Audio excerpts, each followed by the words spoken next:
ምሳሌ ከባለቤትሽ ጋር ሴክስ ማድረግ ካለብሽ ሴክስ ማድረግ አለብሽ ነው። ይሄ ወደዚህም ወደዛም ሚሽሞነሞን አለ። መጽሐፉን ቁርአኑን የሚያዘው ነው። ገላሽን ባለቤትሽን አስከልኪው ነው። ገላህን ሚስትን አስከልክላት ነው። ያንተ ላይ ስልጣን ያላት እሷ ነች። የእሷ ላይ ስልጣን ያለ አንተ ነህ። ስለዚህ በፈለገ ቀን ገላይን እንዳትነካ ማለት አትችይ። ችግር ቢፈጥርም ባለቤትሽን መናቅ የለብሽም። ለምን? ችግሩ የሚፈታ ነው። ያ ንቀት ግን ሳይፈታ ጠባሳ ሆኖ ቁጭ ስለሚል ችግሩ ይፈታል። ሚስት ላይ ያስቀመጥከው ጠባሳ ግን ለዘላለም አይፈታም። ለምሳሌ ይሄ ነገር እንደዚህ ሆኖ ከተበላሸ አስተካክሉ ብዬ ብል ሰውየው እንደዚህ ወደታች ከገነጠለው እያስተካክለው እያበላሸው፣ ወደ ቦታው ግን ከመለሰው እያስተካከለው። አንድን ነገር የተበላሸን ነገር ቀጥ ባለ መንገድ ነው የምታስተካክለው። እኔ ያበላሸውት ነገር ካለ አንተ ቀጥ አድርገ፣ ሰራተኛ ያበላሸው ነገር ካለ አንቺ ቀጥ አድርገሽ፣ ሚስት ያበላሸችው ነገር ካለ አንተ ቀጥ አድርገ ነው። እሷ ሴክስ አላረግም አለች፣ አንተ ተሳደብክ፣ ሌላ ሁለተኛው ጥፋት።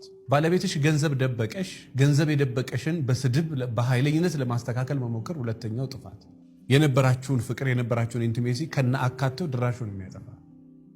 ስለዚህ በተቻላችሁ መጠን አንዱ ጥፋት ከተፈጠረ ሌላ ሁለተኛ ጥፋት አትፍጠር። ሚስት የምትፈጥረው አንድ ችግር ነው፣ አንተ ሁለተኛውን ችግር አትፍጠረው። ባለቤትሽ የሚፈጥረው አንድ ችግር ነው፣ ሁለተኛውን ችግር አትፍጠረው። ከዛ በኋላ በሰላም ነው የምትኖሪው።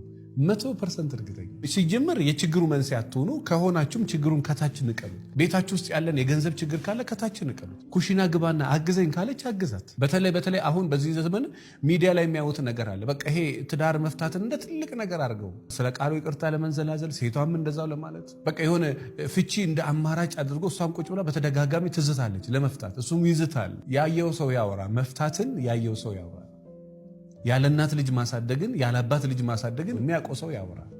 ስለዚህ በተቻላችሁ መጠን ቤት ውስጥ ያላችሁ ሰዎች ችግሩን ራሳችሁ ባትፈጥሩ፣ ሁለተኛውን ችግር ደግሞ ሰውየው አንዱ ችግር ከፈጠር ሁለተኛውን ችግር ላለመፍጠር ባሎች በደንብ እቺን ቃል በደንብ ይዋት።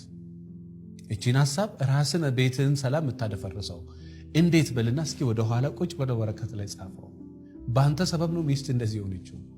ሴቶች ደግሞ ባለቤትሽ የሚወድሽ የሚያፈቅርሽ በአንቺ ሰበብ ነው እንደዚህ የሆነው አይደለም ማለት አትችይም። በጣም ሚሊዮን ሰዎች በነገራችን ላይ ኢትዮጵያ ውስጥ በመጠጥ ራሳቸውን ገለው ማታ ይገባል። ሁሉ መጠጥ አስፈልጎ አይደለም። አንዳንዱ ምን ታረጋለህ ታዲያ? ቤተ ሰላም ካልሆነ ቤተ ደና ካልሆነ ሳትወድ በግድ አምሽተህ ትመጣለህ፣ ተደብቀህ ሄደህ አልጋ ላይ ትሰኛለህ። ቤተ ሰላም ካልሆነ ምን ታረጋለህ?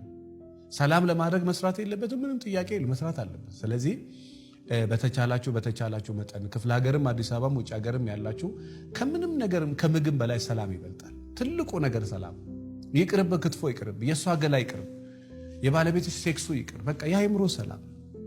ለሰላማችሁ ተጨነቁ። በቃ ለሰላምሽ ተጨነቂ። ገንዘብ ብለህ ጤናህን ራስህን ልታጠፋ ገንዘቡን ዋይ ለምን? የመጀመሪያ ሰላም ነው የሚበልጠው። የሚያውቀው ሰው ያውቀዋል። በቃ በህይወት እኔ ትልቁ ዋጋ የምሰጠው የአይምሮ ሰላም። አይምሮ ሰላም ከሆነ ተው ሌላውን ነገር፣ ልጅም ትዳርም ሁሉ ነገር በቃ አንተ ሰላም ስትሆን፣ አንቺ ሰላም ስትሆን፣ ሰላም ከሆንሽ ሀብቱ ይቀጥላል። ሰላም ከሆንሽ ትዳሩ ይቀጥላል። ሰላም ከሆንክ ብዙ ነገር ይቀጥላል። ስለዚህ ይሄ ራሳችሁ ነገር ፈጥራችሁ ራሳችሁ አይምሯችሁን ሰላም አታውቁ።